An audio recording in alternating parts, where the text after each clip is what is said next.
Meu nome é Roberto, tenho 64 anos, sou engenheiro aposentado e moro aqui nesse bairro tradicional de São Paulo.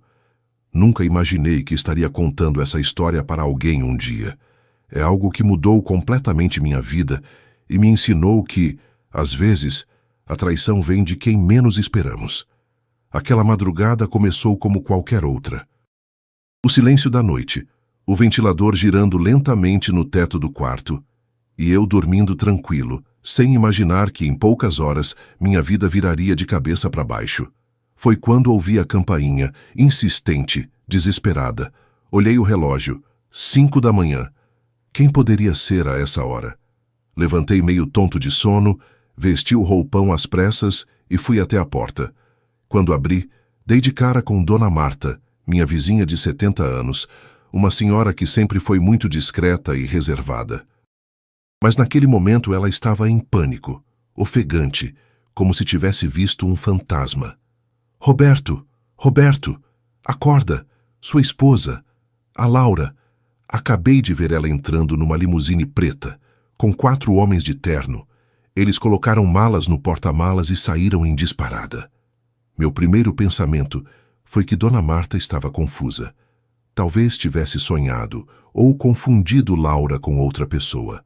Afinal, Laura e eu estávamos casados há mais de 30 anos. Tínhamos uma vida estável, tranquila. Por que ela estaria saindo de madrugada numa limusine? Dona Marta, a senhora está enganada. A Laura está dormindo. Deve ter confundido com outra pessoa.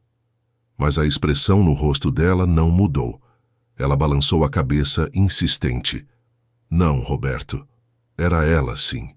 Tenho certeza. Reconheci o casaco vermelho que ela sempre usa.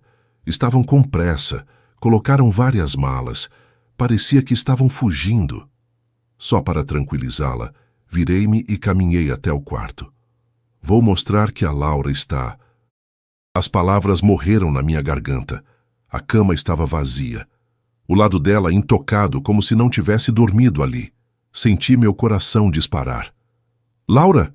Chamei andando até o banheiro. Nada. Voltei ao quarto e notei o armário dela entreaberto. Quando o abri completamente, o choque. Metade das roupas tinha sumido. As mais caras, as de marca, as joias, tudo havia desaparecido. Corri até o escritório, abri o cofre que mantínhamos para emergências. Vazio. Os documentos importantes, o dinheiro que guardávamos, tudo tinha sumido. Foi quando a realidade começou a me atingir como um soco no estômago. Dona Marta ainda estava parada na porta da sala, me observando com uma mistura de pena e preocupação. Eu não queria ser a portadora de más notícias, Roberto, mas achei que você precisava saber. Não podia deixar você acordar e descobrir sozinho. Aquele foi o início do pior dia da minha vida. Ou talvez, vendo agora com a sabedoria que só o tempo traz, foi o começo da minha libertação. Porque o que descobri nas horas seguintes me mostrou que eu vivia uma mentira há muito mais tempo do que imaginava. Se você já sentiu a dor da traição ou teve sua confiança quebrada por alguém que amava, deixe seu joinha para este velho coração saber que não estou sozinho. Se inscreva no canal para acompanhar o restante dessa história que ainda tem muitas reviravoltas. E me conta nos comentários. De onde você está assistindo esse vídeo e que horas são aí agora? Eu fico imaginando quantas pessoas estão ouvindo essa história e talvez se identificando com ela. Naquele momento, parado na sala vazia, com Dona Marta me olhando em silêncio, eu ainda não fazia ideia do tamanho da tempestade que estava por vir. E o pior, não imaginava que Laura havia levado muito mais do que roupas e joias. Com as mãos trêmulas, me sentei no sofá da sala, tentando organizar meus pensamentos. Dona Marta preparou um café forte, desses que só os antigos sabem fazer, enquanto eu tentava entender o que estava acontecendo. Bebi o café amargo sem nem sentir o gosto, a cabeça latejando com 1000 perguntas. Vocês tinham brigado? Perguntou Dona Marta, quebrando o silêncio pesado que tinha se instalado na sala. Não, tudo parecia normal, respondi, ainda atordoado. Ontem mesmo jantamos juntos, assistimos aquela novela das 9 como sempre fazemos. Ela parecia bem. calma, normal. E era verdade. Nada na atitude de Laura indicava o que ela estava prestes a fazer. Lembrei que ela até mesmo tinha feito planos para o final de semana, dizendo que queria visitar aquela feira de antiguidades no centro da cidade. Tudo parecia tão comum, tão rotineiro. Enquanto revirava essas lembranças, algo estalou na minha mente. O celular. Corri para pegá-lo e liguei para Laura. Chamou e caiu na caixa postal. Tentei novamente, mesmo resultado. Mandei mensagem. Nenhuma resposta. Era como se ela tivesse desaparecido. Foi então que comecei a perceber os pequenos sinais que tinha ignorado nos últimos tempos. Laura estava mais distante, passava mais tempo no celular, sempre se afastando quando recebia certas ligações. Dizia que eram da irmã, que estava com problemas no casamento. Eu acreditei. Por que não acreditaria? Confiança era a base do nosso relacionamento, ou pelo menos era o que eu pensava. Lembrei também das compras recentes, roupas novas, perfumes caros. Ela dizia que merecia se cuidar, se tratar bem depois de anos cuidando da casa e da família. Novamente concordei. Por que uma mulher não poderia querer se sentir bonita, se valorizar? Mas agora, olhando para trás, percebo que foram sinais que eu escolhi ignorar. Enquanto Dona Marta continuava tentando me confortar com seu jeito simples e direto, decidi que precisava agir. Primeiro, liguei para o banco assim que abriu. A atendente, depois de confirmar minha identidade, me deu a notícia que fez meu sangue gelar. Senhor Roberto, sua conta conjunta foi zerada ontem à tarde por volta das 18 horas. Um total de R$800 mil foi transferido para outra conta. Como assim? Eu não autorizei nenhuma transferência, exclamei, sentindo o desespero crescer. A transferência foi autorizada pela senhora Laura, que tem acesso total à conta conjunta. Ela compareceu pessoalmente à agência, explicou a atendente, com aquele tom mecânico de quem apenas segue protocolos. R$800 mil, nossas economias de anos de trabalho. O dinheiro que tínhamos guardado para emergências, para uma possível reforma na casa, para ajudar nosso filho que estava pensando em fazer pós-graduação. Tudo tinha sumido num piscar de olhos. Quando desliguei o telefone, percebi que Dona Marta me observava com olhos marejados. A velha senhora parecia sentir minha dor como se fosse sua. Naquela hora, entendi por que ela tinha vindo me avisar tão cedo. Ela sabia. De alguma forma, ela sabia que algo estava errado. Roberto, tem mais uma coisa que preciso te contar, disse ela hesitante. Há alguns meses eu vi sua esposa encontrando com um homem no shopping da Paulista. Eles pareciam íntimos. Não quis te contar porque pensei que poderia ser um parente ou um amigo. Não queria criar confusão sem ter certeza. Aquelas palavras caíram sobre mim como um balde de água fria. Um homem? Laura estava me traindo?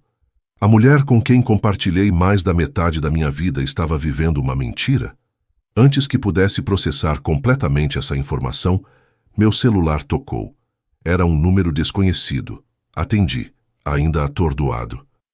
Senhor Roberto Silva, aqui é o Dr. Paulo Mendes, do escritório de advocacia Mendes e Associados. Estou ligando a respeito da venda do seu imóvel. Venda? Que venda? Minha casa não está à venda, respondi confuso. Houve um silêncio do outro lado da linha. E então, as palavras que confirmaram que meu pesadelo estava apenas começando. Senhor Roberto, segundo nossos registros, sua esposa, a senhora Laura Silva, compareceu ontem ao nosso escritório com uma procuração assinada pelo senhor, autorizando-a a vender o imóvel localizado na Rua das Palmeiras, 287. A venda foi concluída ontem mesmo, e o comprador já efetuou o pagamento integral. Senti o chão desabar sob meus pés. A procuração, a assinatura. Tudo falso. Laura tinha vendido nossa casa, onde construímos nossa vida, criamos nosso filho, onde guardávamos tantas memórias, e eu nem mesmo sabia. Quando desliguei o telefone, olhei para Dona Marta e disse com a voz embargada: ela vendeu tudo, a casa, o dinheiro, levou as joias, planejou tudo. foi quando a campainha tocou novamente. Ao abrir a porta, dei de cara com um homem de terno segurando uma pasta. Senhor Roberto Silva, tenho uma notificação de despejo para o senhor. Os novos proprietários solicitam que o imóvel seja desocupado em 30 dias. Olhei para aquele papel oficial em minhas mãos, sentindo que minha vida inteira estava sendo arrancada de mim. Não era apenas o dinheiro ou a casa, era a confiança. Era o amor de décadas que eu acreditava ser verdadeiro. Era tudo que eu pensava conhecer sobre minha própria vida. Naquele momento, enquanto Dona Marta chorava silenciosamente ao meu lado, percebi que Laura tinha planejado cada detalhe meticulosamente. Cada sorriso dos últimos meses, cada beijo de boa noite, cada eu te amo antes de dormir, tudo tinha sido parte de um plano elaborado para me deixar sem nada. E o mais doloroso era saber que eu não tinha visto nada disso chegando, que o golpe tinha vindo de quem eu mais confiava no mundo. Nos dias que se seguiram, fiquei como um zumbi pela casa. A casa que tecnicamente não era mais minha. Mal comia, mal dormia. Dona Marta, que Deus a abençoe, vinha todos os dias com uma marmita. Insistia para que eu me alimentasse, tentava me animar com histórias do bairro. Tentei contato com Laura dezenas de vezes. Todas as ligações iam para a caixa postal. Mensagens ficavam sem resposta. Era como se ela tivesse simplesmente desaparecido da face da terra, levando consigo não apenas nossos bens materiais, mas também décadas de memórias, de confiança. Lembrei do começo do nosso relacionamento, quando éramos jovens e cheios de sonhos. Nos conhecemos numa festa da faculdade de engenharia. Laura estudava administração no mesmo campus. Ela tinha aquele jeito delicado, um sorriso que iluminava o ambiente. Fiquei encantado desde o primeiro momento. O namoro foi rápido, intenso. Nos casamos com a bênção das famílias. Tudo parecia tão certo, tão perfeito. Construímos nossa vida juntos, tijolo por tijolo. Economizamos para comprar nossa primeira casa. Comemoramos cada conquista. O nascimento do nosso filho Gustavo foi o ponto alto da nossa união, pensei eu. Gustavo, meu filho. Com tantas coisas acontecendo, eu nem tinha conseguido falar com ele. Ele estava fazendo mestrado em Portugal, e com a diferença de horário e a correria do curso, não falávamos com tanta frequência. Precisava contar a ele o que tinha acontecido, mas como dizer a um filho que sua mãe tinha abandonado tudo, roubado as economias da família e desaparecido com outro homem? Depois de alguns dias imerso em tristeza e confusão, decidi que precisava reagir. Se Laura tinha planejado tudo com tanta frieza, eu precisava ser racional para entender o que estava acontecendo e o que poderia fazer. Primeiro, procurei um advogado, doutor. Mendonça era um velho amigo da época da faculdade, que agora tinha um escritório respeitado na cidade. Expliquei toda a situação, mostrando as notificações, os extratos bancários, a falsa procuração com minha assinatura forjada. Roberto, isso é extremamente grave, disse Dr. Mendonça após analisar os documentos. Falsificação de assinatura, estelionato, apropriação indébita. Sua esposa cometeu vários crimes. E o que eu posso fazer? Perguntei, ainda sentindo aquela mistura de dor e raiva que não me abandonava. Vamos registrar um boletim de ocorrência imediatamente. Depois, entraremos com uma ação para anular a venda da casa, já que foi feita com documento falso. Quanto ao dinheiro da conta, será mais complicado recuperar, especialmente se ela já transferiu para contas no exterior. Saímos do escritório diretamente para a delegacia. Passar horas relatando para um delegado como minha própria esposa tinha me roubado e abandonado foi uma das experiências mais humilhantes da minha vida. Cada detalhe que eu precisava contar era como reviver a traição novamente. O delegado, um homem de meia idade com olhar cansado de quem já tinha visto de tudo, ouvia atentamente enquanto digitava meu depoimento. Infelizmente, casos assim são mais comuns do que se imagina, comentou ele. Vou designar um investigador para o caso, mas preciso ser honesto com o senhor. Se sua esposa já deixou o país, vai ser difícil localizá-la rapidamente. Ao sair da delegacia, com a cópia do boletim de ocorrência nas mãos, me senti ainda mais desolado. A burocracia, a frieza do sistema, tudo parecia conspirar para que eu me sentisse ainda mais impotente. Foi então que meu celular tocou. Era um número desconhecido, com código de área que não reconheci. Atendi com o coração aos pulos, pensando que poderia ser Laura. Pai, a voz familiar do outro lado da linha me trouxe lágrimas aos olhos. Era Gustavo. Filho, que bom ouvir sua voz. Pai, o que está acontecendo? A mãe me mandou uma mensagem estranha dizendo que vocês tinham se separado, que ela estava começando uma nova vida e que eu não deveria te procurar porque você estaria muito nervoso, talvez até violento. O que está havendo? Senti o sangue ferver nas veias. Então era isso? Laura estava inventando mentiras sobre mim para o nosso próprio filho, tentando me afastar dele, pintando-me como o vilão da história? Gustavo, isso não é verdade. Nada disso é verdade, respondi tentando manter a calma. Sua mãe, ela... E então contei tudo. A fuga na madrugada, o dinheiro roubado, a casa vendida com assinatura falsificada. Contei sobre a investigação policial, sobre as tentativas frustradas de contato. Houve um longo silêncio do outro lado da linha. Quando Gustavo falou novamente, sua voz estava embargada. Pai, isso não faz sentido. A mãe sempre foi tão correta, tão preocupada com a família. Por que ela faria algo assim? Eu também não entendo, filho. Estou tentando descobrir. Ela me mandou dinheiro ontem. Uma transferência grande para minha conta aqui. Disse que era para eu terminar o mestrado sem preocupações, que era um presente dela. Aquilo foi como uma punhalada. Laura estava usando nosso dinheiro, fruto do nosso trabalho conjunto ao longo de décadas, para comprar o afeto do nosso filho, para parecer generosa, enquanto me deixava sem nada. Gustavo, esse dinheiro é o nosso dinheiro. O dinheiro que sua mãe tirou da nossa conta conjunta sem meu conhecimento. Mais uma vez, silêncio. Eu sabia o quanto aquela situação era difícil para meu filho. Nenhum filho deveria ter que escolher lados entre seus pais, ou descobrir que um deles traiu e roubou o outro. Eu vou voltar para o Brasil, pai. Preciso estar aí com você. Preciso entender o que está acontecendo. Não, filho. Continue seus estudos. Isso é importante para seu futuro. Eu vou ficar bem. Conversamos por mais alguns minutos e prometi mantê-lo informado sobre qualquer novidade. Quando desliguei, me senti um pouco mais forte. Pelo menos meu filho não tinha acreditado nas mentiras de Laura. Pelo menos ele ainda estava ao meu lado, mesmo que à distância. Na manhã seguinte, recebi uma ligação do delegado. Eles tinham conseguido informações preliminares sobre Laura. Segundo registros da imigração, ela tinha embarcado num voo para Miami na manhã daquele mesmo dia em que fugiu.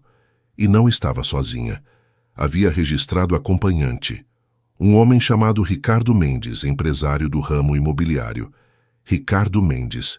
O nome não me era familiar, mas algo nele despertou uma lembrança distante.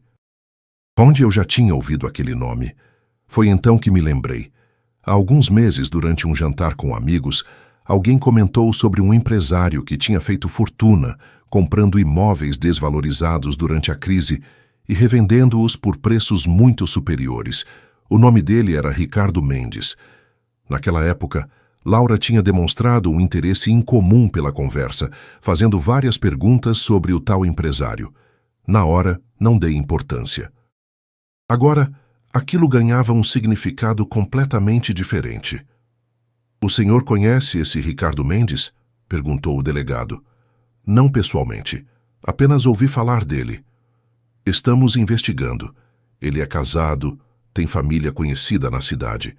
Aparentemente, abandonou a esposa e os filhos no mesmo dia em que sua esposa fugiu. Estamos trabalhando com a hipótese de que eles estavam tendo um caso e planejaram essa fuga juntos. Quando desliguei, fiquei olhando para o vazio da sala. Então era isso. Laura tinha se apaixonado por outro homem, um homem rico e influente, e decidido largar tudo, nossa história, nossa vida, nosso filho, para viver essa nova paixão. Mas por que levar tudo? Por que me deixar sem nada? A resposta veio alguns dias depois, quando o investigador me procurou novamente. Eles tinham descoberto que Ricardo Mendes não era tão rico quanto aparentava. Estava endividado, tinha vários processos por não pagamento e provavelmente viu em Laura e no nosso patrimônio uma forma de recomeçar em outro país, longe de seus credores. Dois golpistas que se encontraram e decidiram destruir suas famílias por dinheiro e uma ilusão de nova vida. Era difícil acreditar que a mulher com quem compartilhei tantos anos, tantos sonhos, fosse capaz de algo assim. Naquela noite, sentado sozinho na varanda da casa que em breve teria que deixar, olhando para as estrelas que tantas vezes contemplamos juntos, eu me perguntei: quanto daquele amor tinha sido real? Quantos dos nossos momentos tinham sido verdadeiros? Ou será que sempre fui apenas um meio para ela alcançar estabilidade, conforto, segurança financeira? O mais doloroso não era perder o dinheiro ou a casa. Era perder a confiança em tudo que eu acreditava ser verdadeiro em minha vida.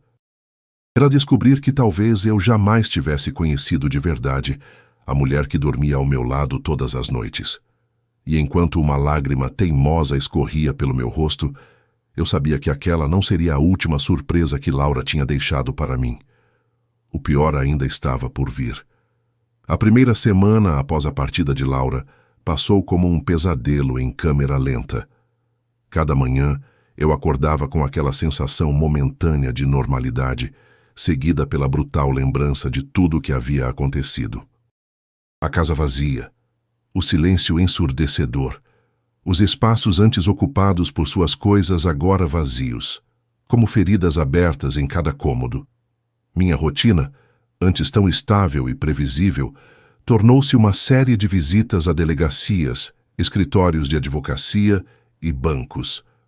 Dr. Mendonça, meu advogado, estava otimista quanto à anulação da venda da casa, já que havia provas claras da falsificação da procuração. Mas quanto ao dinheiro, as perspectivas não eram boas.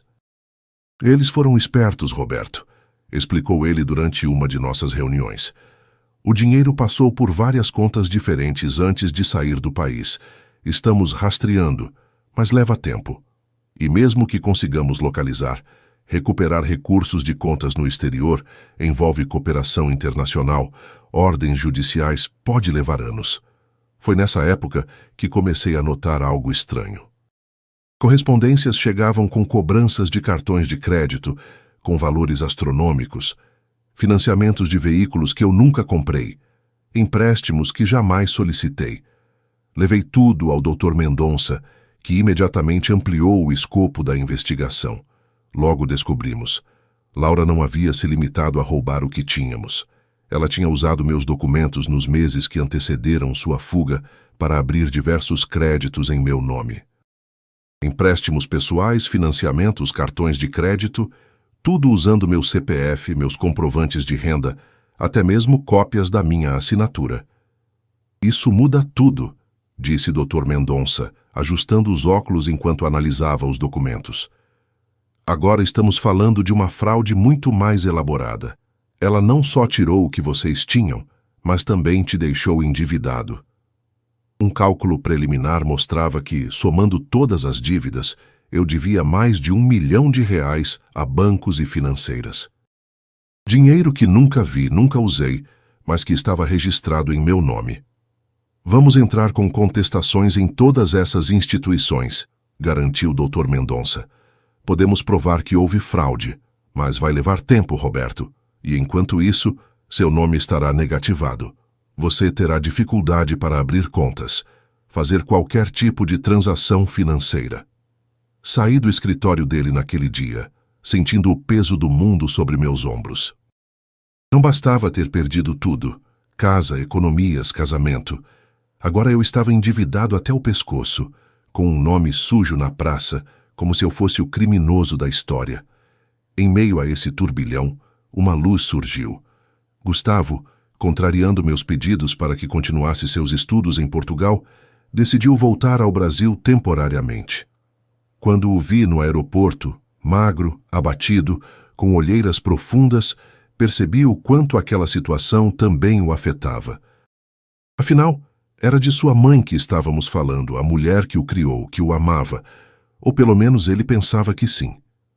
"Como você está, pai?" perguntou ele enquanto nos abraçávamos.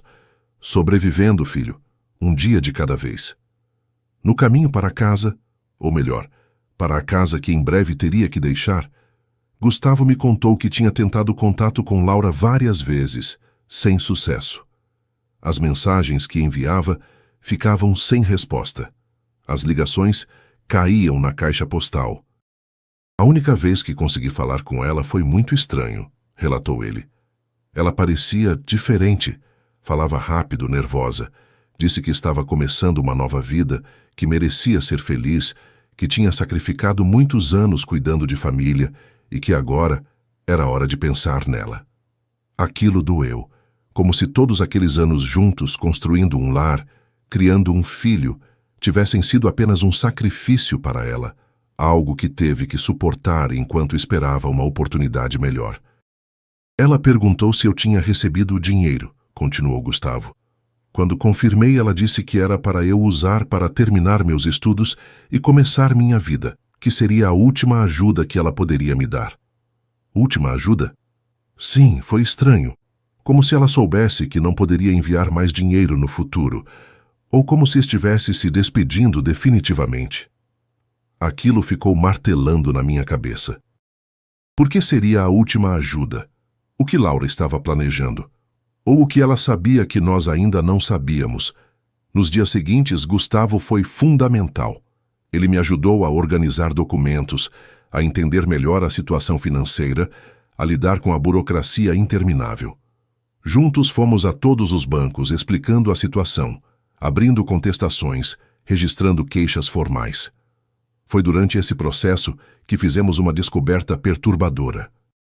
Em um dos bancos, enquanto analisávamos os extratos das contas, notamos uma transferência recorrente que saía da nossa conta conjunta todo mês, sempre no mesmo valor, para uma conta desconhecida. Essas transferências vinham acontecendo há pelo menos 2 anos. "O senhor não autorizou essas transferências?" perguntou o gerente confuso. "Nunca.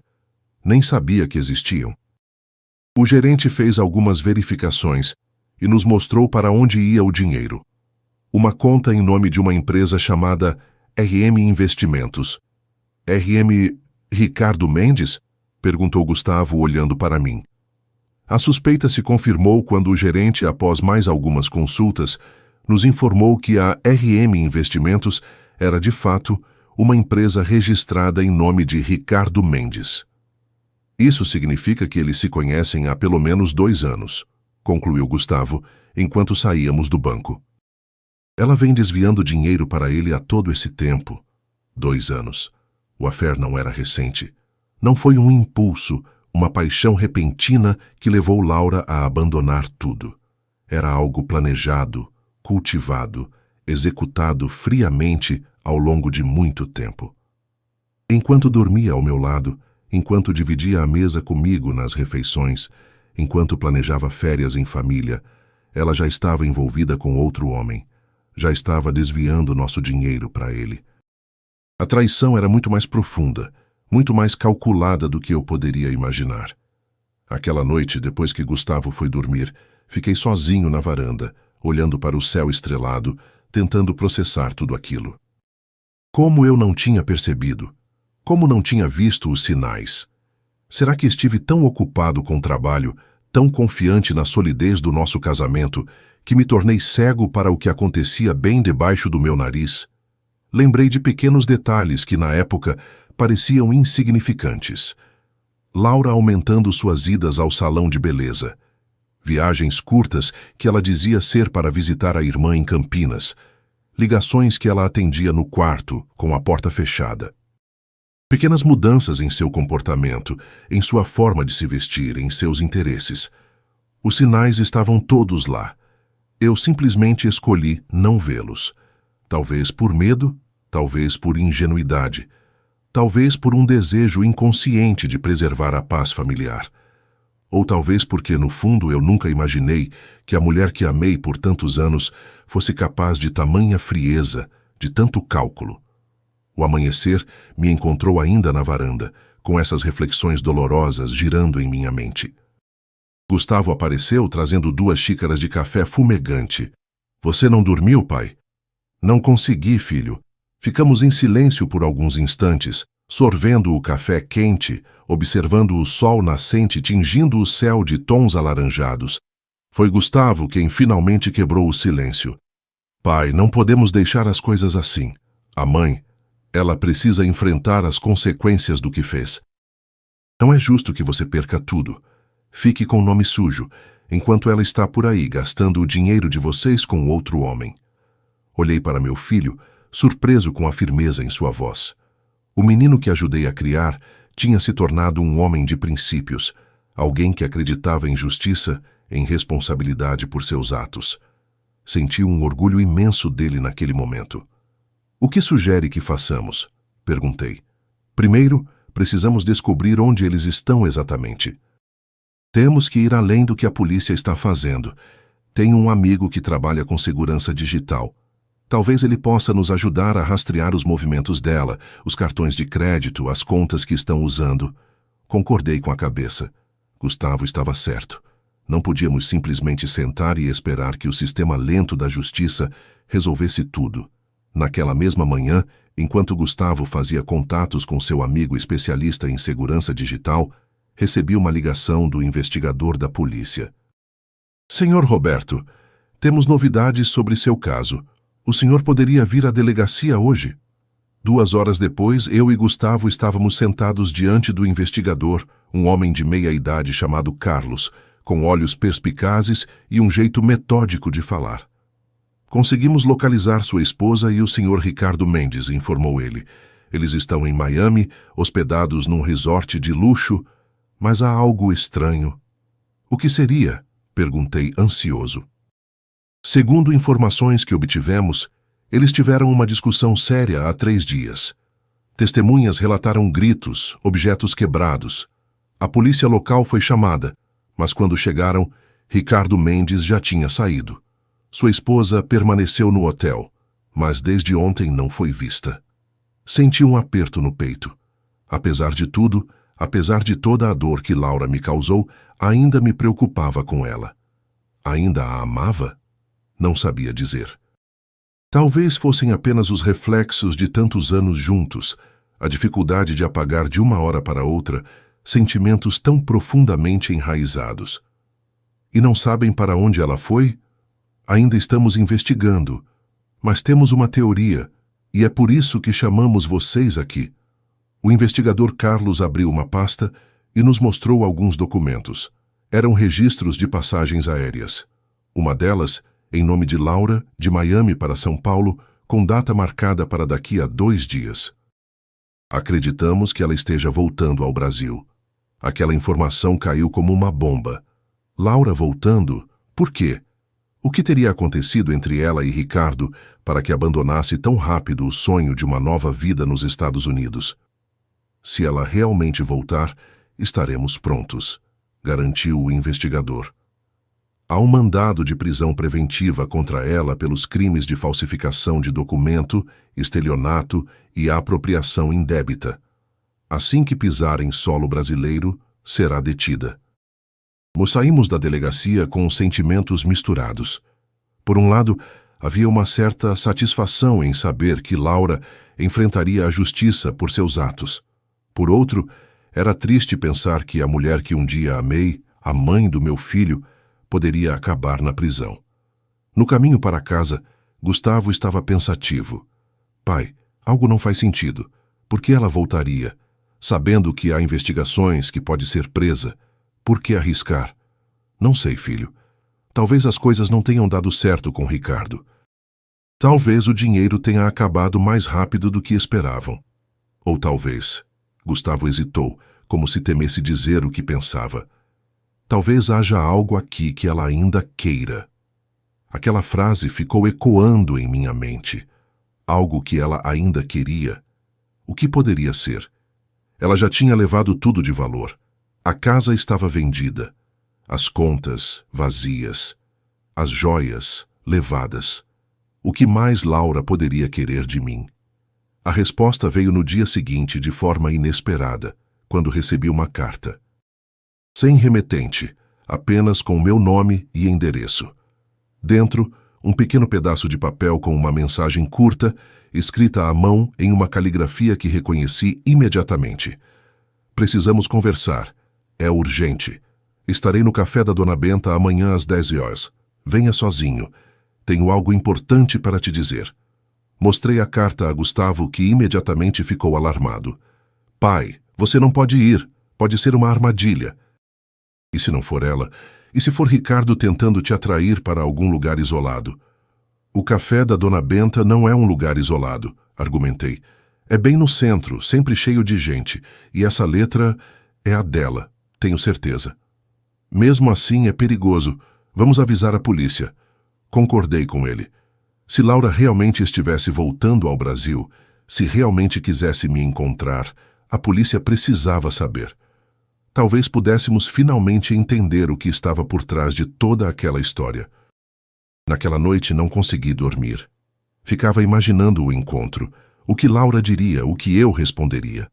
Depois de tudo que ela havia feito, que palavras poderiam justificar tanta traição, tanta frieza?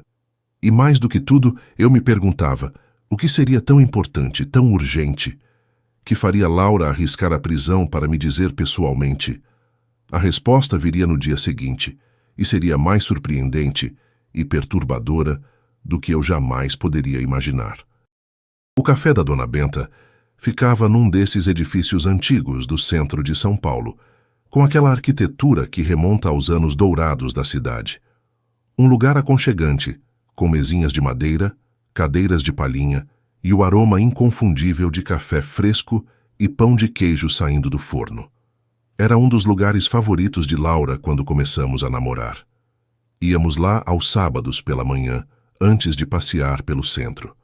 A escolha daquele local não parecia coincidência. Era como se ela quisesse evocar memórias do nosso passado, talvez para me desarmar emocionalmente antes de nosso encontro. Cheguei meia hora antes do combinado. Escolhi uma mesa nos fundos, de onde podia observar a entrada sem ser imediatamente visto. Conforme havíamos planejado com o investigador Carlos, 2 policiais à paisana estavam posicionados estrategicamente, um dentro do café, fingindo ler jornal, outro na calçada em frente, como quem espera alguém. Gustavo tinha insistido em vir, mas concordou em ficar no carro estacionado na esquina, de onde poderia ver quem entrava no café. Tínhamos todos os ângulos cobertos. Enquanto esperava, 1000 pensamentos passavam pela minha cabeça. O que Laura diria? Pediria perdão? Tentaria justificar o injustificável? Ou seria tudo uma armadilha elaborada, mais um passo no golpe que ela e Ricardo vinham planejando há tanto tempo? Às 10 horas em ponto, vi quando ela entrou. Laura sempre foi pontual, uma característica que admirava nela.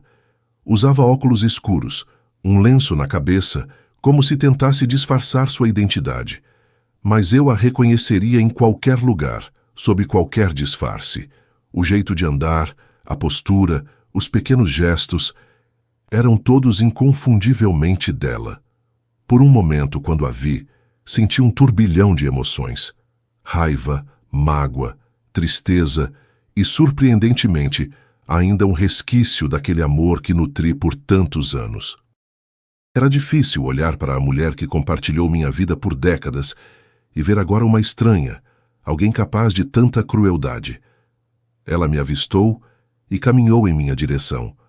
Ao se aproximar, tirou os óculos escuros, revelando olhos vermelhos e inchados, como de quem chorou por horas.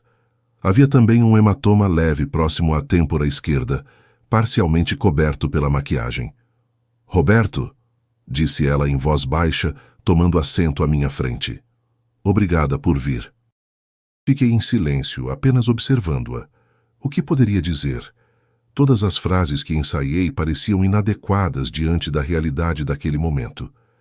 «Sei que você deve me odiar agora», continuou ela, desviando o olhar. «E tem todo o direito. O que fiz Não tem justificativa. Por que, Laura? Foi tudo o que consegui perguntar. Uma pergunta simples que carregava o peso de tantas noites insones, tantas lágrimas derramadas.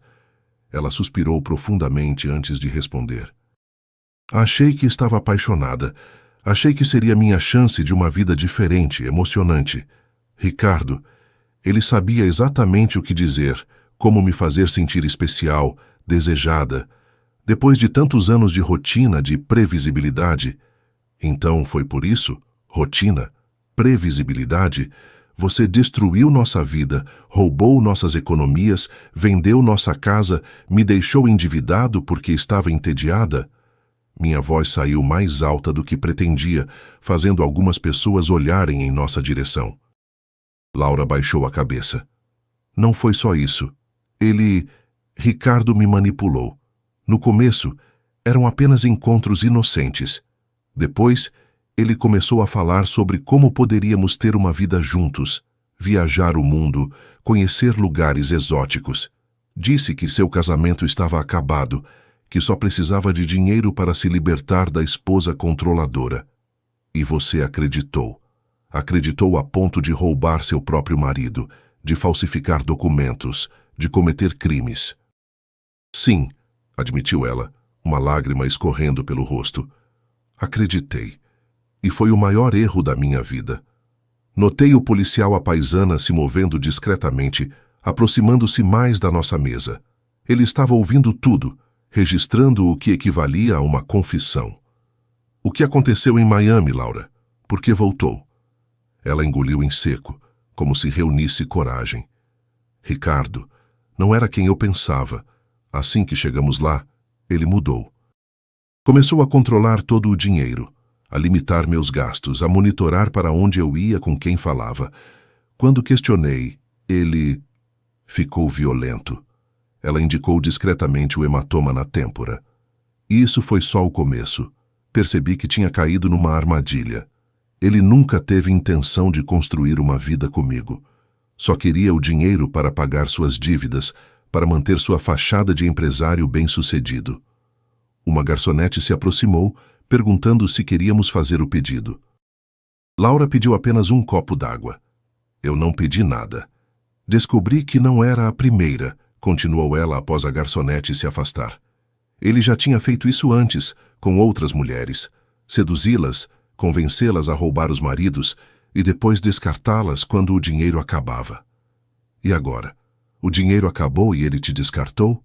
Não exatamente, respondeu ela, bebendo um gole d'água com mãos trêmulas. Consegui esconder parte do dinheiro. Ele não sabe, acha que gastamos tudo. Foi isso que causou nossa briga. Ele queria que eu voltasse ao Brasil para pegar mais. Mais? Mais o quê? Você já levou tudo. Laura olhou ao redor, como se verificasse se ninguém estava ouvindo, e então se inclinou para a frente, falando em tom ainda mais baixo. Ele descobriu sobre o terreno em Atibaia. Senti um calafrio percorrer minha espinha. O terreno em Atibaia era um investimento que fizemos há muitos anos, antes mesmo do nascimento de Gustavo. Era um lote grande, numa área que na época era praticamente rural. Pagamos muito pouco por ele, considerando quase um gasto perdido. Com os anos, esquecemos completamente daquele investimento. Como ele soube disso? Nós mesmos mal lembrávamos desse terreno. Ricardo tem contatos no mercado imobiliário. De alguma forma descobriu que aquela região está sendo valorizada agora. Grandes incorporadoras estão comprando terrenos para construir condomínios de luxo. Nosso terreno pode valer milhões hoje. Aquilo me pegou completamente de surpresa.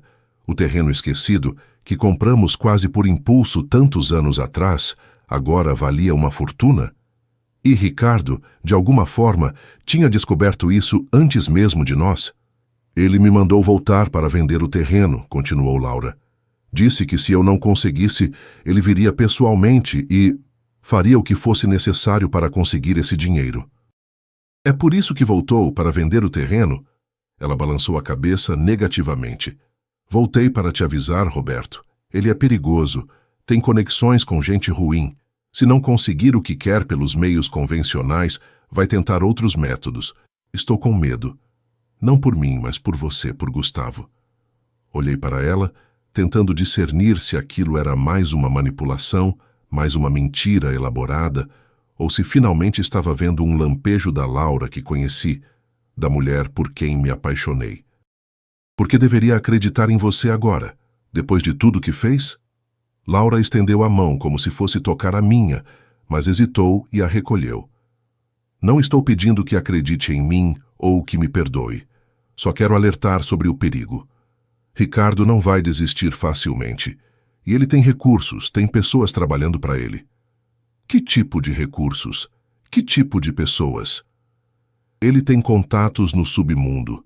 Pessoas que resolvem problemas por dinheiro.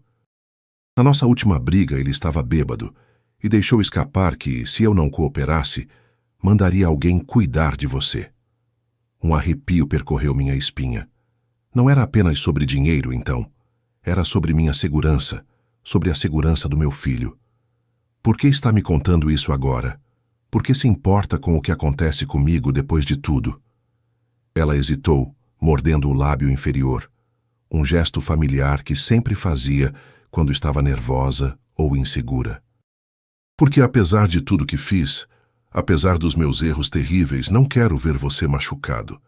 Porque passei mais da metade da minha vida com você, e isso significa algo, mesmo que eu tenha agido como se não significasse.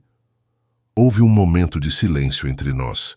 Tentei processar tudo aquilo, tentei separar o que poderia ser verdade do que poderia ser mais uma manipulação. Tem mais uma coisa que você precisa saber, disse ela, sua voz quase um sussurro. Ricardo não está sozinho nessa. Ele tem um cúmplice aqui no Brasil, alguém que está de olho em você reportando seus movimentos. Quem? Perguntei sentindo um misto de raiva e apreensão. Não sei o nome verdadeiro. Ricardo sempre se referia a essa pessoa como nosso amigo em São Paulo. Mas tenho certeza que é alguém próximo a você, alguém que tem acesso à sua rotina, à sua casa. Meus pensamentos imediatamente voltaram-se para as pessoas que tinham estado ao meu redor nas últimas semanas. Quem poderia ser? Algum vizinho? Alguém do trabalho? Um amigo traidor? Como posso identificar essa pessoa? Perguntei. Não sei. Ricardo era muito cuidadoso ao falar sobre isso, mas sei que essa pessoa tem estado em contato frequente com ele, mesmo depois que deixei Miami. Nesse momento, vi o policial à paisana fazer um pequeno gesto indicando que era hora de concluir. Ele precisava evitar que Laura percebesse que estava sendo monitorada, que sua prisão era iminente assim que saíssemos dali. O que você pretende fazer agora, Laura? Perguntei, tentando ganhar mais alguns minutos. Ela suspirou profundamente. Vou me entregar à polícia. Sei que cometi crimes. Sei que preciso responder por eles. Só vim te avisar primeiro sobre Ricardo, sobre o perigo. Aquela resposta me surpreendeu. Ela sabia que seria presa e mesmo assim tinha voltado? Será que estava finalmente assumindo responsabilidade por seus atos? Você está com o dinheiro que disse ter escondido de Ricardo? Perguntei, tentando manter um tom neutro. Parte dele está numa conta no Panamá. Posso transferir de volta, tentar remediar um pouco do mal que causei. Não vai cobrir tudo, mas é um começo. Nesse momento, o celular dela tocou. Laura olhou para a tela e empalideceu visivelmente.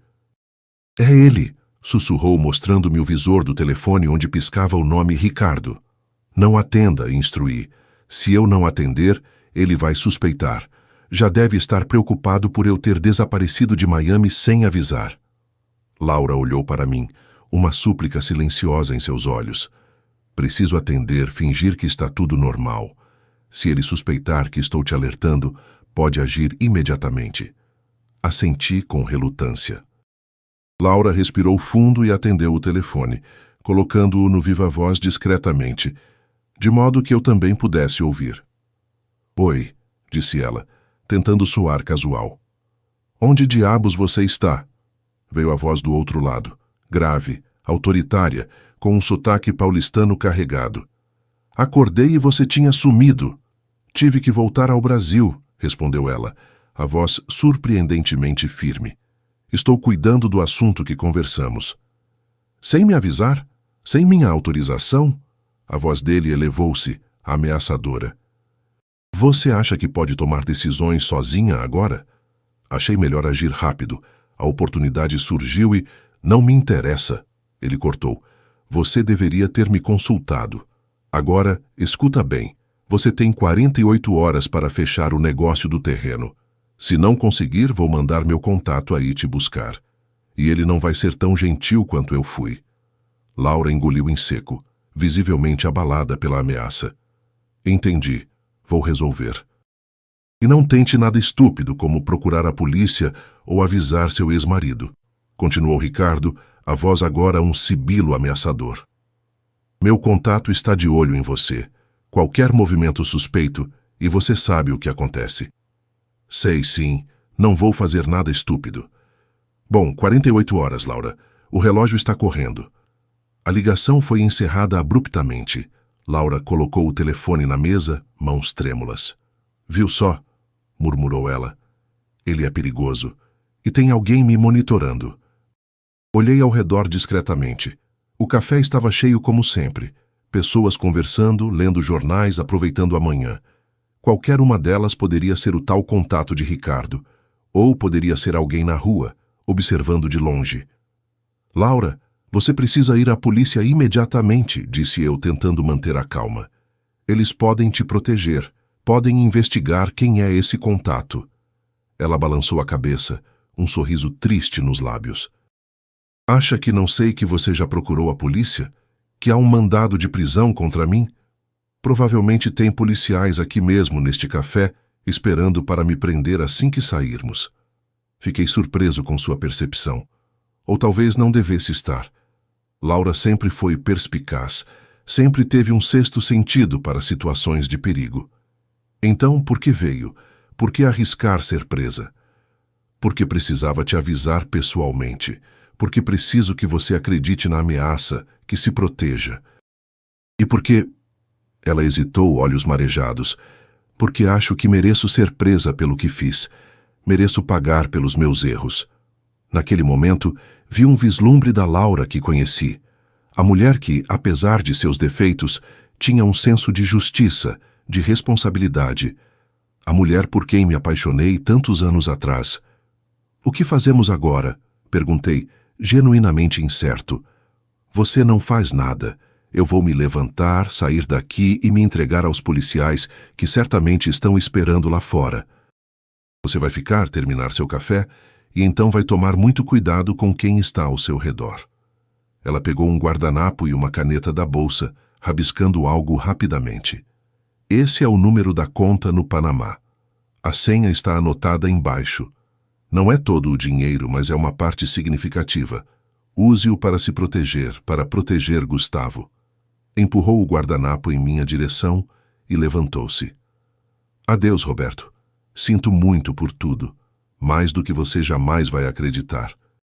Então, sem olhar para trás, ela caminhou em direção à saída. Pude ver o policial à paisana se levantar discretamente, seguindo-a. Pela janela, vi o outro policial se posicionar na calçada, esperando. Laura saiu do café, cabeça erguida. Assim que pisou na calçada, os policiais se aproximaram dela. Vi quando mostraram os distintivos, quando a algemaram. Ela não ofereceu resistência. Pelo contrário, parecia quase aliviada, como se um grande peso tivesse sido tirado de seus ombros. Enquanto a colocavam na viatura, nossos olhares se cruzaram uma última vez através da janela do café. Não havia raiva em seus olhos, nem manipulação. Apenas uma tristeza profunda, um arrependimento silencioso. O carro partiu, levando Laura para prestar depoimento, para enfrentar as consequências de seus atos. Fiquei ali sentado, o guardanapo com o número da conta em minhas mãos, tentando processar tudo o que tinha acontecido. Meu celular vibrou. Era uma mensagem de Gustavo. Ela foi presa. Você está bem? Respondi com um simples sim, embora não tivesse certeza se estava realmente bem.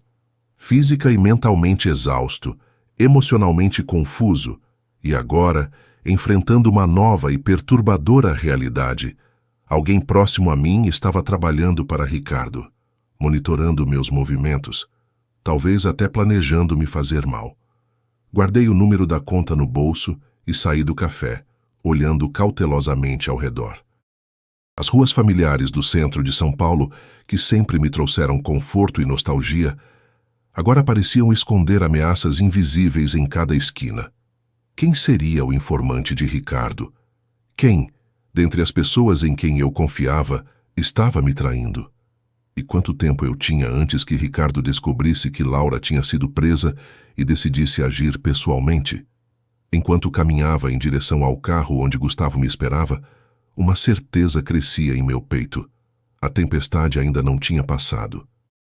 Na verdade, talvez estivéssemos apenas entrando no olho do furacão, naquele momento de falsa calmaria antes que os ventos mais destrutivos começassem a soprar.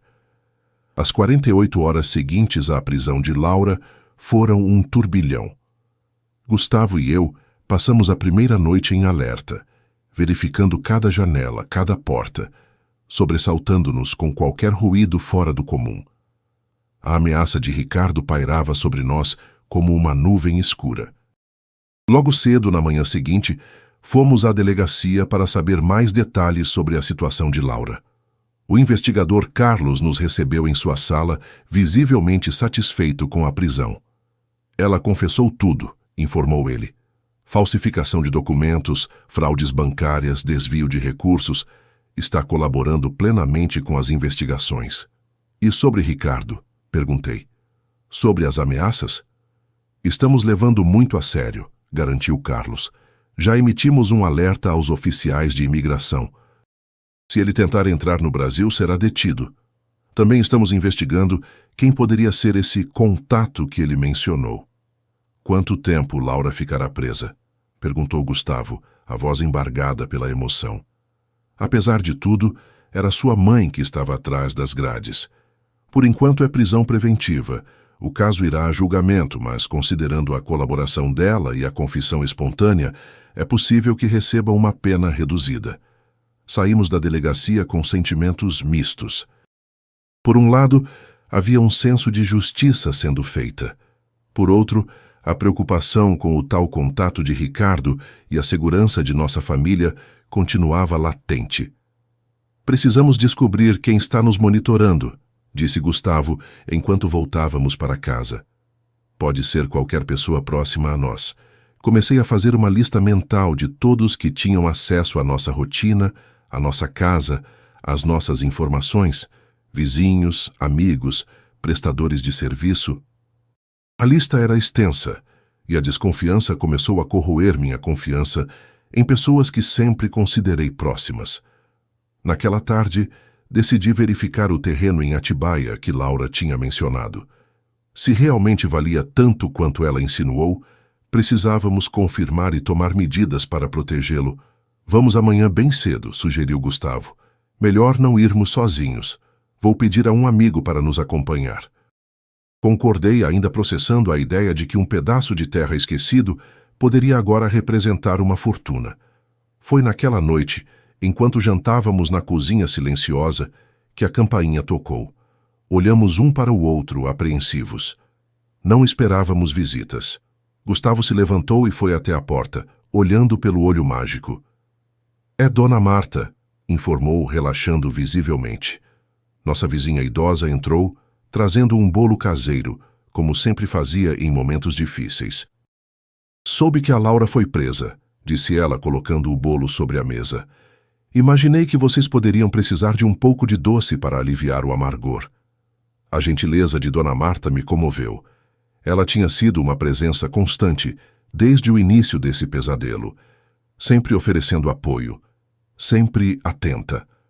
Como estão lidando com tudo isso? Perguntou ela, sentando-se conosco à mesa. Contei a ela sobre o encontro com Laura, sobre as ameaças de Ricardo, sobre o misterioso contato que poderia estar nos monitorando. Dona Marta ouviu atentamente, a testa franzida de preocupação. E esse terreno em Atibaia? Questionou ela. Vocês já foram verificar? Vamos amanhã, respondi. Sejam cuidadosos, alertou ela. Se esse tal Ricardo é tão perigoso quanto parece, ele pode ter enviado alguém para monitorar o terreno também. O conselho de Dona Marta fez sentido. Precisávamos ser discretos, cautelosos.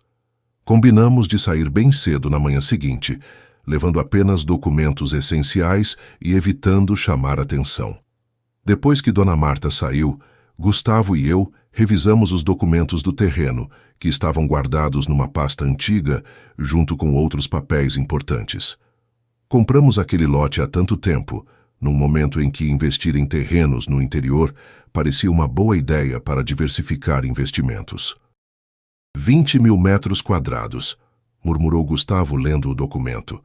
Se o que a mãe disse é verdade e a região está sendo visada para condomínios de luxo, isso pode valer uma fortuna mesmo. Mas como Ricardo descobriu? Questionei, ainda intrigado por esse detalhe. Não é como se esse terreno fosse conhecido ou como se tivéssemos falado dele recentemente. Alguém deve ter contado a ele, concluiu Gustavo. O mesmo alguém que está nos monitorando agora. Dormimos pouco aquela noite, os pensamentos agitados, as preocupações constantes. Às 5 da manhã, já estávamos de pé, preparando-nos para a viagem a Atibaia. O amigo de Gustavo, um rapaz forte chamado Felipe, que praticava artes marciais, chegou pontualmente para nos acompanhar. A viagem de São Paulo a Atibaia durou pouco mais de 1 hora. Seguindo as indicações do GPS e o mapa antigo que tínhamos, encontramos a região onde nosso terreno deveria estar. O que vimos nos deixou boquiabertos. A área, que antes era praticamente rural, estava completamente transformada. Grandes condomínios de luxo se erguiam por todos os lados.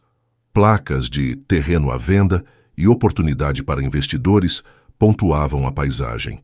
Era evidente que a região havia se valorizado exponencialmente.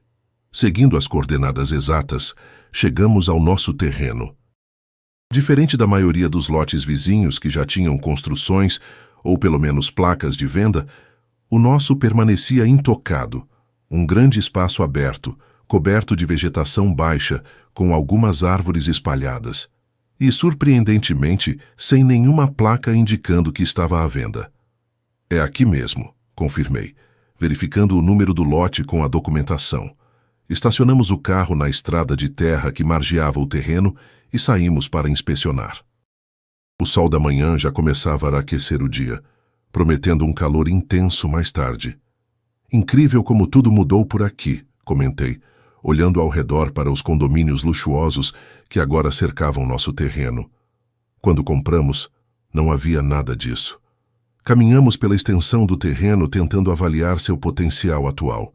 Felipe, que trabalhava meio período com seu tio corretor de imóveis, assobiou impressionado.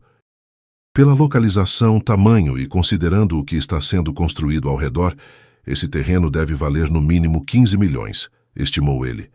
Talvez mais se for bem negociado com alguma incorporadora. 15 milhões. A cifra ecoou em minha mente. Uma fortuna que estava literalmente escondida sob nossos pés, esquecida por tantos anos.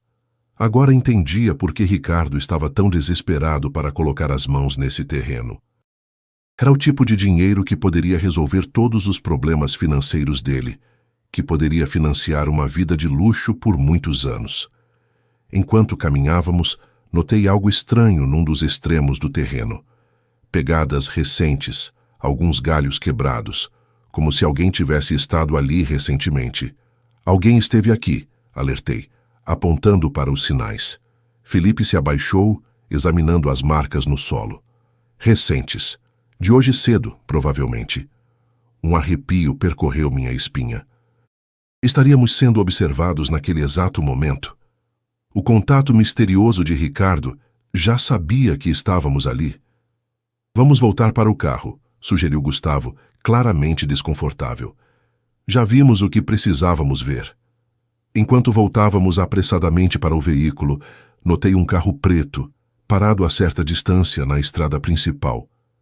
Não tinha percebido sua presença quando chegamos. Dentro dele, uma silhueta indistinta parecia nos observar. Entrem rápido, instruí apontando discretamente para o carro distante. Mal tínhamos entrado em nosso veículo quando o carro preto ligou o motor e começou a se mover em nossa direção. "Vamos sair daqui", disse Felipe, que estava ao volante, acelerando imediatamente. O carro preto aumentou a velocidade, claramente nos seguindo. Por alguns minutos, foi uma perseguição tensa pelas estradas secundárias de Atibaia. Felipe, que por sorte tinha experiência em direção defensiva, conseguia manter distância do perseguidor, fazendo curvas bruscas, pegando desvios inesperados. "Quem diabos é esse?", questionou Gustavo, olhando ansiosamente pelo retrovisor. "Provavelmente o contato de Ricardo", respondia o coração acelerado. "Ele deve estar monitorando o terreno." Depois de vários minutos de perseguição, conseguimos despistá-lo entrando num posto de gasolina movimentado e rapidamente saindo pelo outro lado, pegando a rodovia de volta a São Paulo. A viagem de volta foi tensa, todos vigilantes, verificando constantemente se estávamos sendo seguidos. Apenas quando entramos na cidade, perdidos no tráfego intenso, conseguimos relaxar um pouco. "Precisamos de um plano", disse Gustavo assim que chegamos em casa. "Agora que sabemos o valor do terreno, entendemos por que Ricardo está tão obcecado. Não podemos simplesmente esperar que ele haja. Talvez devêssemos vender o terreno rapidamente, antes que ele tente algo", sugeri. "Não", respondeu Gustavo surpreendentemente firme. "É exatamente o que ele quer. Estaria fazendo o jogo dele. Mas podemos usar o dinheiro para resolver muitos dos problemas que Laura causou, para pagar as dívidas que ela fez em meu nome. Pai, pense bem. Se vendermos o terreno agora às pressas, não conseguiremos o valor real. E mesmo que conseguíssemos, Ricardo provavelmente encontraria uma forma de colocar as mãos nesse dinheiro, assim como fez com o restante do patrimônio." Gustavo tinha razão. Precisávamos pensar estrategicamente, não reagir por impulso. "O que sugere, então?" "Primeiro, precisamos descobrir quem é o contato de Ricardo. Quem está nos monitorando, quem contou a ele sobre o terreno. Sem saber quem é o traidor, estamos vulneráveis." Começamos a listar todas as pessoas que poderiam ser o contato. Amigos, vizinhos, conhecidos. A lista era desanimadoramente longa. "Tem que ser alguém que conhece bem nossa situação financeira, que sabe detalhes sobre nossos investimentos", raciocinou Gustavo. "E alguém que tenha acesso à nossa rotina, que saiba quando estamos em casa, quando saímos", complementei. Olhamos um para o outro, uma suspeita incômoda começando a se formar. Havia uma pessoa que se encaixava perfeitamente nessa descrição. Alguém que tinha estado por perto desde o início, sempre atenta, sempre presente. "Dona Marta", sussurrou Gustavo, quase com medo de dizer o nome em voz alta. A ideia parecia absurda à primeira vista. Dona Marta, a vizinha idosa e gentil que sempre nos ajudou, que foi a primeira a me alertar sobre a fuga de Laura. Mas quanto mais pensávamos, mais sentido fazia. Ela tinha sido quem me acordou naquela madrugada fatídica, alegando ter visto Laura entrando numa limusine com homens desconhecidos. Foi ela quem primeiro sugeriu que Laura estaria traindo, quem me consolou quando descobri as fraudes, quem sempre aparecia nos momentos críticos com bolo caseiro e palavras de conforto. E mais importante, foi ela quem mencionou o terreno em Atibaia ontem à noite, embora não tivéssemos falado sobre isso em sua presença. Como ela poderia saber? "Precisamos ter certeza antes de acusarmos alguém", disse eu, ainda relutante em acreditar que Dona Marta, que sempre considerei quase como uma segunda mãe, pudesse estar nos traindo. "Vamos testar", sugeriu Gustavo. "Vamos dar a ela uma informação falsa e ver se Ricardo morde a isca." O plano era simples, mas potencialmente eficaz. Convidaríamos Dona Marta para jantar, mencionaríamos casualmente que estávamos considerando vender o terreno e diríamos que tínhamos uma reunião marcada com um potencial comprador num local específico. Se Ricardo ou seus capangas aparecessem no local marcado, teríamos nossa confirmação. Naquela mesma noite, convidamos Dona Marta para jantar. Ela aceitou prontamente, aparecendo à nossa porta às 7 em ponto, trazendo uma torta de sobremesa. Enquanto jantávamos, direcionei a conversa para o terreno como planejado. Fomos ver o terreno em Atibaia hoje, comentei casualmente. É incrível como a região se valorizou. É mesmo? Respondeu ela, os olhos brilhando com um interesse que agora me parecia suspeito. E o que vão fazer? Vender? Estamos considerando, respondi seguindo o script combinado com Gustavo. Na verdade, temos uma reunião com um potencial comprador depois de amanhã. Um empresário que está construindo um condomínio na região. Que ótimo! Exclamou ela, talvez com entusiasmo demais. Onde será essa reunião? No Hotel Excelsior, no centro, às 14h. Dona Marta assentiu, absorvendo a informação, e então rapidamente mudou de assunto, falando sobre a novela que estava assistindo. O resto da noite transcorreu sem incidentes, mas tanto eu quanto Gustavo estávamos tensos, observando cada reação dela, cada comentário. Depois que ela saiu, nos olhamos, incertos. Agora esperamos, disse Gustavo. Se Ricardo ou alguém enviado por ele aparecer no hotel no horário marcado, teremos nossa resposta. Os 2 dias seguintes foram de ansiedade crescente.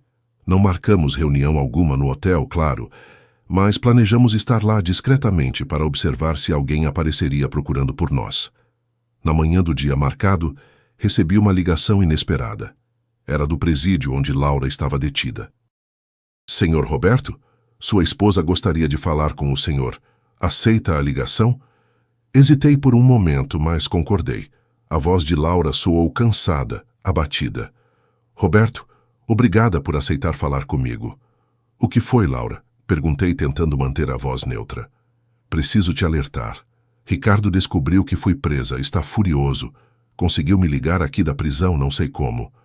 Disse que vai agir pessoalmente agora, que não vai mais esperar. Senti um arrepio. Ele está vindo para o Brasil? Acredito que sim. E ele não está sozinho, tem pessoas trabalhando para ele, pessoas perigosas. Sabemos sobre o contato dele aqui. Estamos verificando quem é. Houve uma pausa do outro lado da linha. Quando Laura falou novamente, sua voz estava ainda mais baixa, quase um sussurro. Tenha cuidado com Marta. Aquela confirmação, vinda justamente de Laura, fez meu sangue gelar. Você sabe que é ela? Não tenho certeza absoluta, mas Ricardo mencionou várias vezes que tinha uma senhora muito prestativa ajudando. Falou que ninguém suspeitaria de uma velhinha inofensiva. A descrição encaixava-se perfeitamente com Dona Marta. Mas por quê? Por que ela nos trairia dessa forma? Laura, por que Dona Marta faria isso? Ela sempre pareceu tão... amiga. Dinheiro, Roberto. Ricardo provavelmente prometeu uma boa quantia a ela. Ou talvez haja algo mais. Não sei. Só tenho esses fragmentos que ouvi. O tempo da ligação estava acabando. Laura tinha mais uma coisa a dizer. Há algo mais que você precisa saber. Quando estávamos em Miami, vi alguns documentos que Ricardo tinha. Parecia que ele estava planejando algo grande, algo além de simplesmente conseguir o dinheiro do terreno. O que você quer dizer? Não tenho certeza, mas havia mapas, plantas, documentos de empresas. Parecia que ele estava planejando algum tipo de grande empreendimento, e de alguma forma, nosso terreno era a peça-chave. Antes que pudesse perguntar mais, a ligação foi encerrada. Fiquei ali, o telefone na mão, processando essa nova informação. Quando contei a Gustavo sobre a ligação de Laura e suas suspeitas sobre Dona Marta, ele ficou visivelmente abalado. Mas por quê? Por que ela faria isso conosco? Sempre nos tratou como família. Não tinha resposta para essa pergunta. Mas tínhamos uma forma de descobrir. Às 14h em ponto, estávamos posicionados discretamente no lobby do Hotel Excelsior. Eu numa poltrona afastada, fingindo ler jornal. Gustavo no bar, tomando um café. Felipe na entrada, como se esperasse alguém. Exatamente às 2h10, um homem de terno escuro entrou no hotel. Alto, atlético, com um porte que indicava treinamento militar ou similar. Ele foi diretamente à recepção. Tenho uma reunião marcada com o senhor Roberto Silva, disse ele, alto o suficiente para que eu ouvisse. sobre um terreno em Atibaia. A recepcionista, que havia sido instruída por nós previamente, respondeu que não havia nenhuma reunião marcada com esse nome. O homem pareceu confuso, depois irritado. Fez uma ligação rápida em seu celular, falando em voz baixa. Depois saiu apressadamente do hotel. Nosso plano tinha funcionado. Alguém tinha passado a informação falsa para Ricardo, e ele havia mandado um de seus homens para nos encontrar. E a única pessoa a quem tínhamos dado essa informação era Dona Marta. E agora? Perguntou Gustavo, quando nos reunimos novamente no carro. Confrontamos ela? Não, respondi, uma ideia formando-se em minha mente. Agora que temos certeza, podemos usar isso a nosso favor. Podemos fazer o jogo virar contra Ricardo. Como? Vamos dar a Dona Marta exatamente o que Ricardo quer ouvir. Vamos dizer que decidimos vender o terreno, que temos um comprador interessado. Só que desta vez, seremos nós que estaremos preparados para o encontro. Gustavo sorriu, compreendendo o plano. Era arriscado, mas poderia funcionar. Poderíamos atrair Ricardo ou seus capangas para uma armadilha, com a polícia esperando para prendê-los.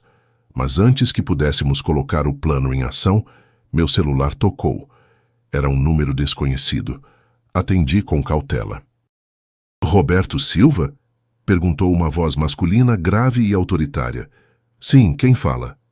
Meu nome é Ricardo Mendes. Acho que já ouviu falar de mim. Senti meu coração acelerar. Ricardo estava ligando diretamente para mim, sem intermediários. O que você quer? Perguntei, tentando manter a voz firme. Vamos direto ao ponto, Sr. Silva. Sei que você sabe sobre o terreno em Atibaia. Sei que você entende o valor dele.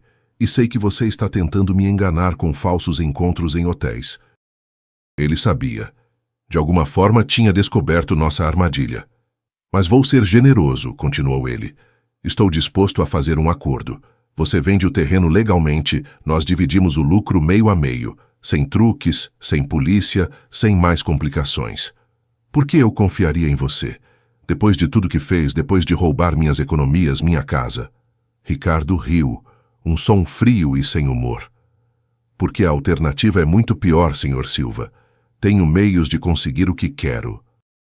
Meios que prefiro não usar pelo bem de todos. A ameaça era clara. Ele estava disposto a usar violência se necessário. Preciso pensar, respondi, tentando ganhar tempo. Tem 24 horas, declarou ele. Amanhã, mesma hora, me ligue neste número com sua resposta. E não tente nada estúpido. Sei exatamente onde você está, o que faz, quem está com você. A ligação foi encerrada abruptamente. Olhei para Gustavo e Felipe, que tinham ouvido toda a conversa pelo viva-voz. Ele está blefando, disse Felipe. Está desesperado, por isso ofereceu dividir o lucro. Talvez, concordei. Ou talvez saiba que Dona Marta foi descoberta e está tentando uma abordagem direta. O que vamos fazer? Perguntou Gustavo, visivelmente preocupado. Vamos à polícia, decidi. Agora temos uma prova direta, a ligação de Ricardo. Podemos rastreá-la. Podemos preparar uma operação para prendê-lo quando tentar fazer contato novamente. Dirigimos diretamente à delegacia, onde o investigador Carlos nos recebeu imediatamente. Expliquei sobre nossa descoberta sobre Dona Marta, sobre a ligação de Ricardo, sobre sua proposta e ameaça. Isso é excelente, declarou Carlos. Agora temos algo concreto para trabalhar. Vamos preparar uma operação para amanhã. Quando ele ligar novamente, estaremos prontos para rastreá-lo, para identificar sua localização. E quanto à Dona Marta? Perguntei. Vamos trazê-la para depoimento hoje mesmo. Se ela está colaborando com um criminoso, enfrentará acusações sérias. Saímos da delegacia com um plano estruturado. A polícia iria monitorar meu telefone, preparar-se para rastrear a próxima ligação de Ricardo. Enquanto isso, oficiais iriam à casa de Dona Marta para trazê-la para interrogatório. Voltamos para casa, exaustos física e emocionalmente. A traição de Dona Marta ainda doía. Como alguém que considerávamos quase da família poderia nos vender dessa forma? O que Ricardo teria oferecido a ela que valesse tal traição? Estávamos na sala discutindo os próximos passos, quando a campainha tocou. Olhamos uns para os outros, tensos. Não esperávamos visitas. Gustavo foi até a porta, olhou pelo olho mágico e seu rosto empalideceu. É ela, sussurrou. Dona Marta. Não abra, instruí. A polícia já deve estar a caminho para buscá-la. Mas Dona Marta continuava tocando a campainha insistentemente. Depois de alguns minutos, ouvimos sua voz através da porta. Roberto, Gustavo, sei que estão aí, precisamos conversar. É urgente. Troquei olhares com Gustavo e Felipe. O que faríamos? Ignorá-la e esperar que a polícia chegasse? Ou confrontá-la, descobrir finalmente por que ela nos traiu? A decisão foi tomada quando vimos pela janela uma viatura policial estacionando discretamente na esquina. Os oficiais estavam chegando para Dona Marta. Vamos abrir, decidi. Quero olhar nos olhos dela quando a polícia chegar. Quero entender por que fez isso. Gustavo hesitou, mas assentiu. Abriu a porta lentamente. Dona Marta estava lá, seu rosto envelhecido marcado por uma expressão que eu nunca tinha visto antes. Não era culpa nem medo. Era determinação. E foi então que notei algo que fez meu sangue gelar. Sua mão direita, escondida nas dobras do casaco, segurava algo. Algo que brilhou brevemente quando a luz do corredor o atingiu. Uma arma. Entrem, disse ela, a voz surpreendentemente firme para uma senhora de sua idade. Temos muito o que conversar antes que a polícia chegue. Recuamos para dentro da sala, chocados com essa nova faceta de Dona Marta. Ela fechou a porta atrás de si, a arma agora claramente visível em sua mão. Sentem-se, ordenou, indicando o sofá com um movimento da arma. Obedecemos, os três lado a lado no sofá, encarando aquela que pensávamos conhecer tão bem. Dona Marta permaneceu de pé, a arma apontada firmemente em nossa direção. Por quê? Foi tudo o que consegui perguntar. Por que nos traiu dessa forma? Dona Marta sorriu, um sorriso triste, cansado. Traição é uma palavra forte, Roberto. Prefiro pensar que estou retomando o que é meu por direito. Seu? Do que está falando? Aquele terreno em Atibaia, respondeu ela, pertencia ao meu marido. Foi roubado dele há mais de 40 anos, através de documentos falsos, através de manipulações legais. O comprador original era seu sogro, o pai de Laura. A revelação me atingiu como um soco. O pai de Laura? O terreno tinha sido comprado por ele? Mas isso não faz sentido. Compramos o terreno juntos, Laura e eu, há mais de 30 anos. Sim, compraram. De alguém que não tinha o direito de vendê-lo. O pai de Laura sabia que o terreno não era legitimamente dele. Sabia que tinha sido adquirido através de fraude, mas mesmo assim passou-o para vocês, como se fosse um presente de casamento. E Ricardo? Como ele se encaixa nisso tudo? O sorriso de Dona Marta se alargou. Ricardo é meu sobrinho, filho da minha irmã mais nova. Quando descobri que vocês tinham o terreno, entrei em contato com ele. Ricardo sempre foi ambicioso. Viu uma oportunidade não apenas de recuperar o terreno, mas de lucrar com ele. Tudo começava a fazer sentido.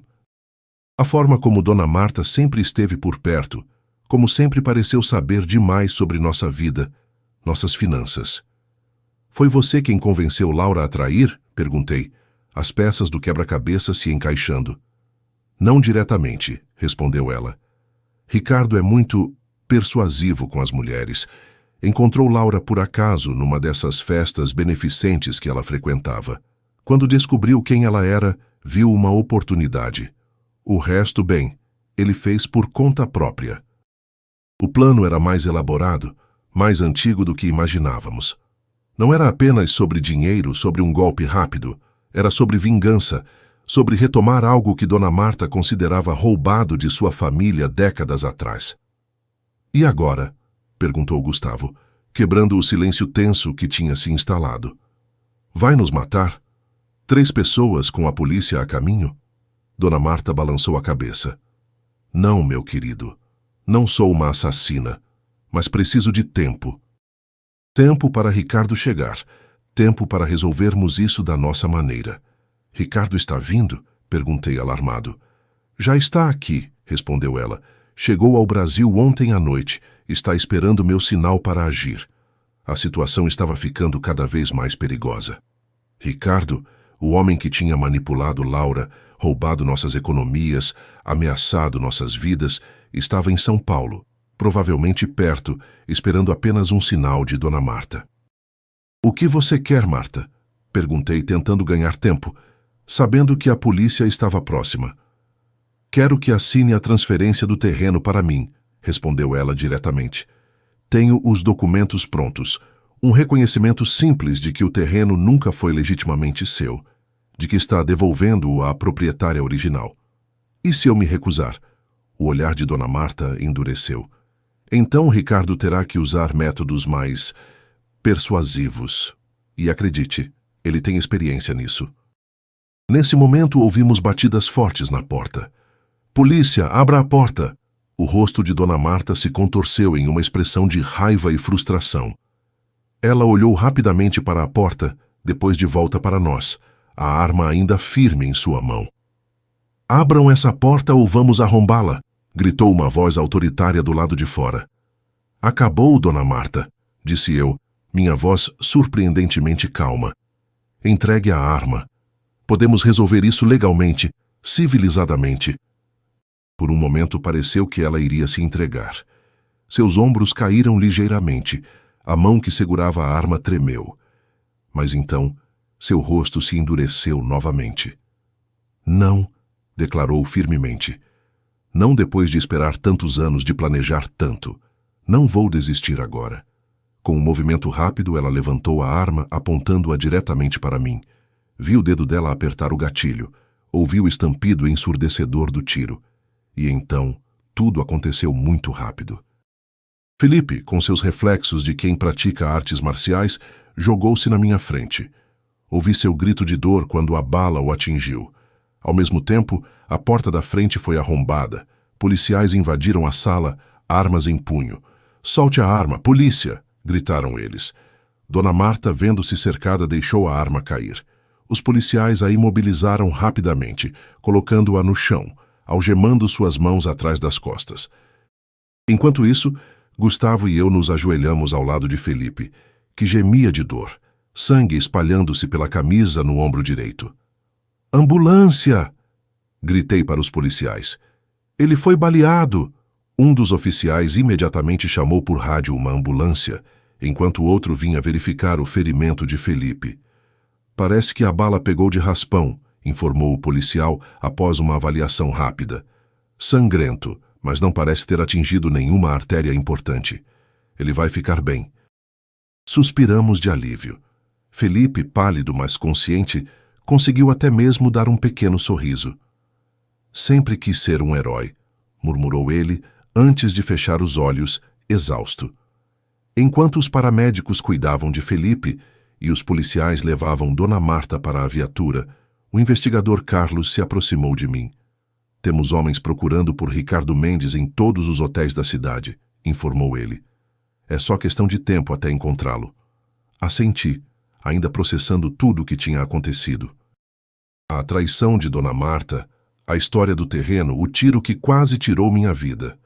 Dona Marta mencionou que Ricardo já está em São Paulo, alertei, que estava esperando um sinal dela. Carlos assentiu, já pegando o rádio para passar a informação aos outros oficiais. Vamos aumentar a busca, e vocês? Acrescentou, olhando para mim e Gustavo. Precisam ir para um lugar seguro até que o capturemos. Concordamos, ainda abalados demais para argumentar. Enquanto a ambulância levava Felipe para o hospital e policiais revistavam a casa em busca de evidências, Gustavo e eu fomos escoltados até uma viatura que nos levaria a um hotel seguro, onde ficaríamos sob proteção policial até que Ricardo fosse capturado. No caminho, Gustavo quebrou o silêncio. Pai, você acha que é verdade?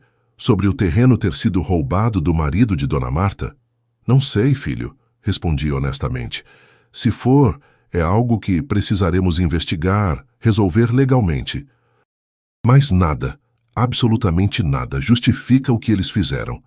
As mentiras, as manipulações, a violência. Gustavo assentiu, pensativo. E a mãe? Você acha que ela realmente não sabia do plano completo? Que foi apenas manipulada por Ricardo? Essa era uma pergunta que eu mesmo vinha me fazendo.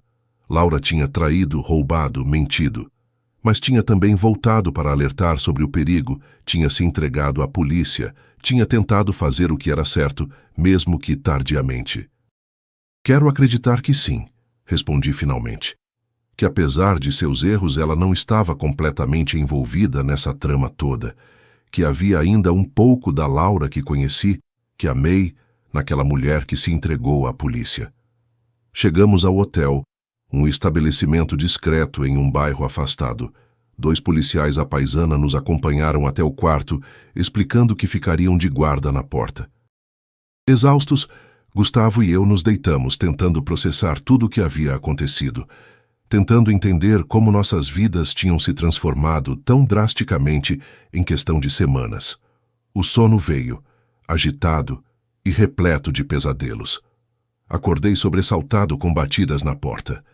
Era o investigador Carlos, seu rosto mostrando uma expressão que eu não conseguia decifrar. Encontramos Ricardo Mendes, anunciou ele. Ele estava num hotel próximo à sua casa, como suspeitávamos. Ótimo, respondi, sentindo um peso saindo dos meus ombros. Vocês o prenderam? Carlos hesitou, trocando um olhar rápido com o outro policial. Não exatamente. Quando a equipe invadiu o quarto, encontraram Ricardo Mendes. Morto. A notícia me atingiu como um balde de água fria. Morto? Como? Aparentemente, suicídio. Uma overdose de medicamentos. Deixou uma carta, confessando tudo.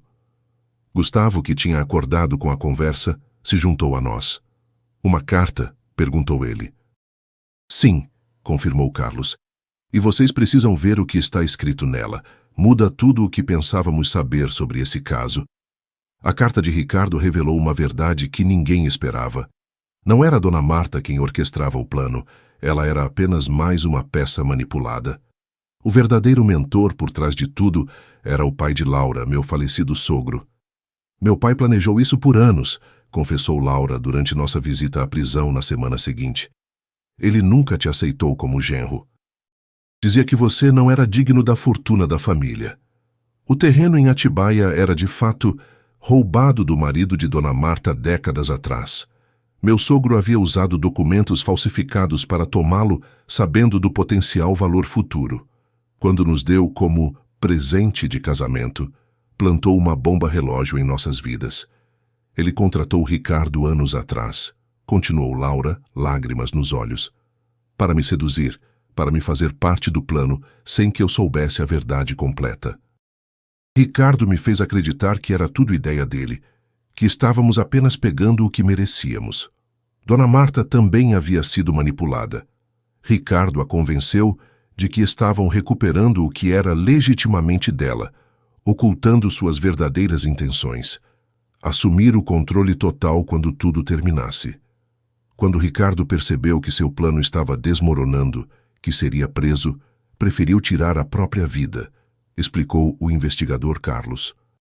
Típico de narcisistas como ele, não conseguem enfrentar o fracasso, a humilhação pública.